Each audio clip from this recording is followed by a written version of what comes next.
When the cycle of nature slowly comes to an end in autumn, my thoughts about lost ones surface naturally. My memory creates a sense of the past, of fond memories I hold. It creates a mood that can be melancholic. There is a ruined church near our house, which is a calm and atmospheric place in the wee seaside town we live in, which can be very busy at summertime. My heart always goes out to any old ruined building, and I sometimes imagine how the church was looking in those days when a congregation would still come here together.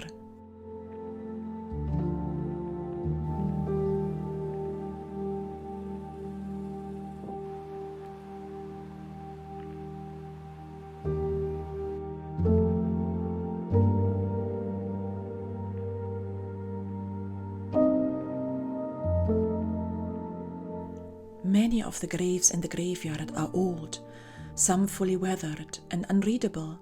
Some have given in to a storm and fallen over. Some tell a story of the deceased and how they passed away.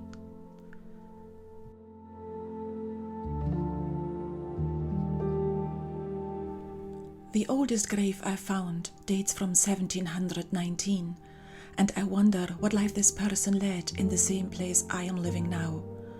Were they loved? Were they happy? What dreams did they have?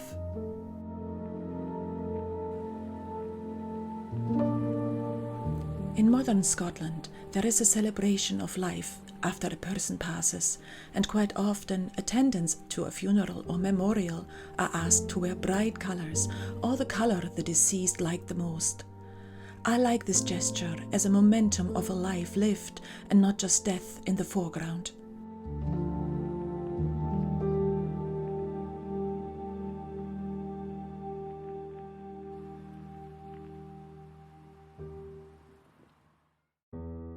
We all experience grief in our lifetime. We inevitably will lose people we love, sometimes through death, but also through changes in your life. Some relationships end, and you can feel an equal loss about this too.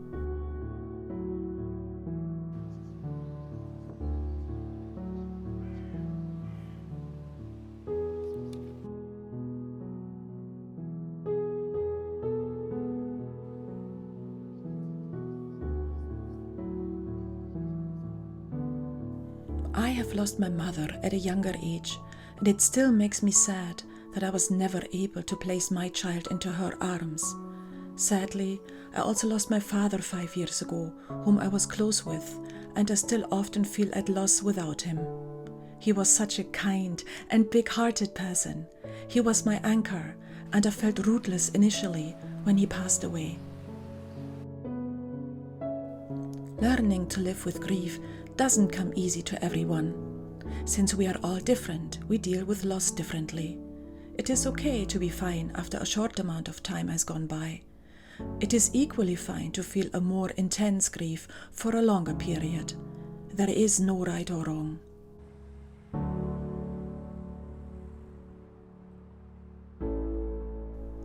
I often think about those I lost. Sometimes I talk to my father in my daydream.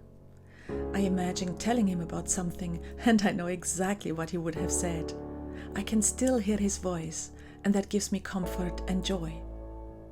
And then there are times I find myself saying the exact same sentence that my mom or my dad would have said, or other people that are no longer part of my life.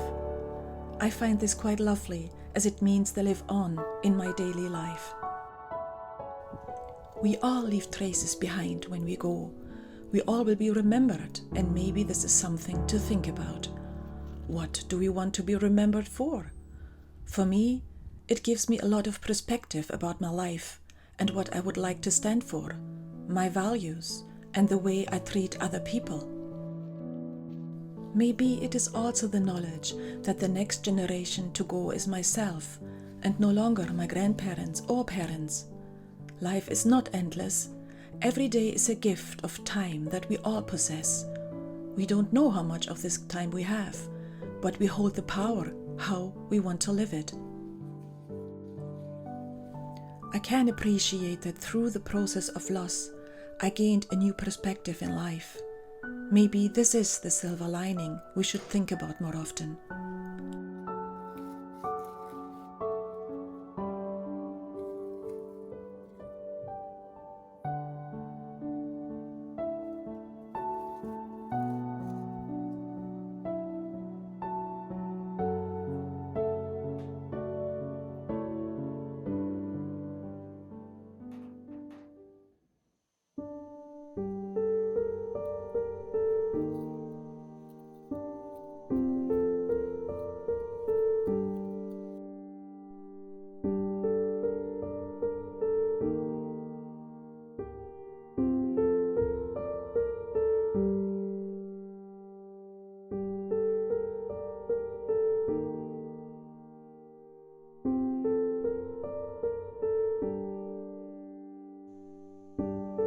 My baking skills were dormant through our very warm summer, and I'm looking forward to baking season of autumn and winter now.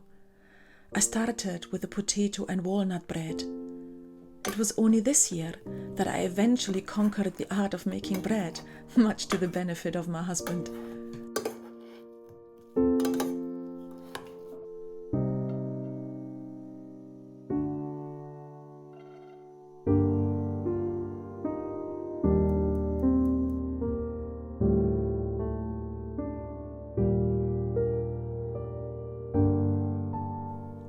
Baking essential food is a skill we seem to have unlearned in the modern world. During the process of creating a loaf of bread, I feel a sense of connection to the generation before us who possessed all these arts and crafts.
I hope that you remember your loved ones you lost fondly.